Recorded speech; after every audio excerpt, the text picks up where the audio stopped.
Olá, eu me chamo João. Eu vou falar hoje com vocês um pouco sobre robótica educacional. A gente vai ver um pouquinho do contexto histórico, as opções que a gente tem e o porquê pode vir a ser interessante utilizar robótica educacional na escola. Quando a gente fala de robótica educacional, a gente tem que entender que a robótica ela vem sendo pensada muito antes de se pensar ela na educação. Se a gente olhar na Grécia Antiga, na mitologia, Hefesto, que era filho de Zeus e Hera, ele constrói duas figuras humanoides dentro da mitologia, de bronze, para auxiliá-lo nas tarefas que ele precisava fazer. Se a gente olhar ainda na Grécia Antiga, 322 a.C., Aristóteles já colocava a ideia de que as máquinas deveriam trabalhar sozinhas executando tarefas da rotina do ser humano. Leonardo da Vinci, em 1495, projeta, na verdade, um dispositivo mecânico dentro de uma armadura. Não se sabe se isso chegou a ser construído, mas era uma série de engrenagens com o objetivo de reproduzir movimentos humanos como se uma pessoa estivesse dentro da armadura. Nikola Tesla constrói um barco com controle remoto, um protótipo, é claro, mas já trazia ali a ideia de controlar a distância a um equipamento. Karel Čapek projeta então uma peça de teatro onde os robôs tomavam conta da humanidade, se revoltavam contra os seres humanos e acabavam exterminando a humanidade. E em 1927, Fritz Lang lança o filme Metrópolis, onde ele coloca também a ideia de um ser humano artificial. A gente vai ter em 1940 Isaac Asimov, então, com o livro Eu, Robô, onde ele traz então a ideia de robótica como ciência dos robôs. Ele é o autor das famosas 3 leis então da robótica. Um robô não deve ferir um ser humano ou por omissão permitir que venha a ser ferido. Um robô deve obedecer às ordens dadas por um ser humano, exceto quando essas ordens conflitarem com a primeira lei. E um robô deve sempre proteger a sua própria existência, somente quando tal proteção não contrariar a primeira e a segunda lei. A gente vai ter então o Unimate, que seria o primeiro braço robótico industrial. A partir daí, a gente começa a ter então uma outra concepção de robótica dentro da indústria, no objetivo de efetuar aquelas tarefas que para um ser humano seria difícil efetuar com a mesma precisão toda vez, ou mesmo efetuá-la por um tempo muito longo sem que houvesse fadiga. A partir então da robótica na indústria, robótica dentro da concepção de Hollywood, aí a gente começa a ter lá em 1964 o início do pensamento de robótica educacional com Seymour Papert, quando ele propõe lá no laboratório de inteligência artificial do MIT a ideia do construcionismo, ou seja, que uma criança poderia aprender de forma muito mais eficiente se ela utilizasse o computador para a construção de algo e a partir desse processo de construção, então ela fosse se apropriando dos conceitos formais. A partir disso, surge a criação do Logo, que era uma linguagem de programação voltada para a criança. Na sequência, a criação do Lego Logo, que era aqueles blocos de montado Lego, que você poderia combiná-los, enfim, criando uma infinidade de possibilidades de construção, aviões, carros, helicópteros. E, por fim, o Lego como robótica educacional de fato. O Mindstorm RCX foi o primeiro kit de robótica educacional produzido pela Lego, que trazia já os elementos de autuadores, de sensores. O que eram sensores? Botões, os autuadores eram motores, a gente ainda tinha tudo muito rudimentar, mas já tinha ali uma central que te permitia uma programação dentro de um certo nível, mas você conseguia atribuir funções àqueles motores. Na sequência surge o Mindstorm NXT. O NXT, na verdade, ele já trazia uma central que tinha um sistema de programação mais atraente. Ele já traz autuadores com caixa de redução e com possibilidades de combinação com aqueles blocos de montar um pouco mais eficiente também, e traz uma grande novidade que são os sensores. Ele traz sensor de toque, ele traz sensor de som, ele traz sensor de luz, traz um sensor de ultrassom também. A versão que a gente tem hoje em dia, que é o MIDI-Storm EV3, ela tem tudo que o kit anterior tinha, mas ela traz também um sensor de cor, um sensor de infravermelho e um sensor de rotação. A desvantagem deste equipamento produzido pela Lego é que, embora seja fácil conectar e fácil colocá-los a funcionar, você não tem acesso à parte eletrônica.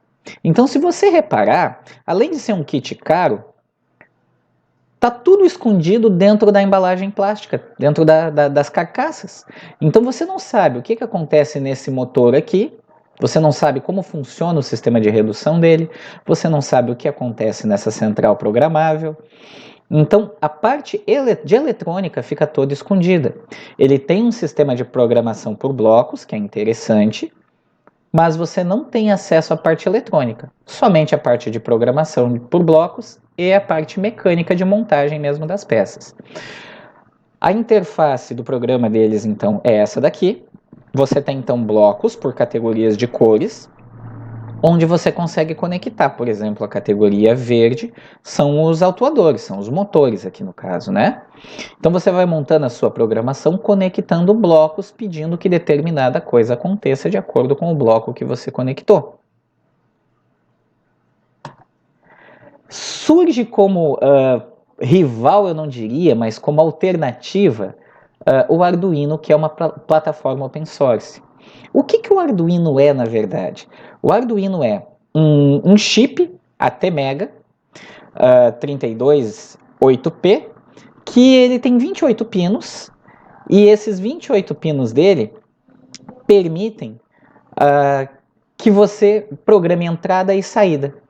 Então, na verdade, o sistema de Arduino que a gente tem hoje, ele não passa de um chip, onde a gente consegue programar a entrada e saída. Esse chip dele, ele trabalha de 0 a 20 MHz, e a tensão que ele utiliza vai de 1.8 volts até 5.5, o que torna interessante para você poder alimentar ele por uma porta USB, né? E ele também tem a possibilidade de você comprar outras peças já prontas e ir conectando, só que a diferença é que todas as peças você enxerga o circuito eletrônico. Então, além de trabalhar a montagem mecânica e a programação, você pode trabalhar também os princípios da eletrônica básica. E isso é uma vantagem para esse kit. Por ele ser open source, você pode modificar o que você quiser e você pode reproduzir qualquer informação que tiver nele, porque é uma plataforma livre. A interface de programação dele pode ser tanto por programação C++, que para criança não é tão recomendável assim, mas pode ser também programação por blocos. Existem alguns aplicativos que fazem isso muito bem, trabalham muito bem em conjunto com o Arduino. Eu vou aqui mostrar dois para vocês. O Arduino Blocks funciona da mesma forma, você tem aqui agrupado os blocos de acordo com o tipo de ação que você quer executar. Então, lógica, controle, matemática, texto. E você vai conectando ele no campo de linha de programação e montando a sua programação. Existe um outro que é bem conhecido, que é o Scratch, produzido também pelo MIT e adaptado para o Arduino. Então, o Scratch para Arduino, você tem aqui uma placa onde você pode ligar o seu computador pela porta USB. Ela é feita a leitura das portas analógicas e digitais aqui, e você desenvolve a sua linha de programação também conectando blocos, da mesma forma como os outros programas que a gente viu fazia também. Então o Arduino, além de permitir programação em linguagem C++, para quem é programador avançado, ele permite programação por blocos para quem ainda é iniciante. Depois do Arduino, surge o Microbit. O Microbit, ele é produzido pela BBC Ele é uma placa extremamente pequena e traz a vantagem de trazer agregada em si alguns sensores. Ela tem ali uma porta de alimentação mini USB e ela traz alguns sensores com ela. Então, que sensores seriam esses? Ela traz sensor do acelerômetro. Então, se você inclina a placa, ela te diz o quanto você inclinou, ela mede essa inclinação. Ela tem sensor de luminosidade, ela tem botões que servem como sensor e ela tem 25 LEDs na placa que te permitem utilizá-los como painel. Ela não possui um display, porque não é essa a intenção dela, mas é uma placa bastante versátil. A interface do programa dela para programação é esta daqui, e ela tem uma outra vantagem também. Fora ela ter os mesmos itens, recursos de programação por bloco, você vai clicando nos itens aqui de acordo com o tipo de ação que você deseja, e ele vai te liberando blocos para encaixar. Ela tem aqui no canto superior esquerdo um simulador de placa. Então, à medida que você programa aqui, você pode testar se a sua programação foi eficiente do lado de cá, no simulador. Testou no simulador, funcionou tudo no simulador, provavelmente vai funcionar também na sua placa física. Você, com ela ligada pela USB do seu computador, você transfere o programa para a placa e pode efetuar o teste. Funcionou aqui, provavelmente funciona na sua placa física também. A vantagem dela é que quem ainda não pôde adquirir a placa, pode programar e testar no próprio simulador. O que eu tinha para conversar por hoje com vocês era isso. Obrigado. Fiquem até a próxima aula.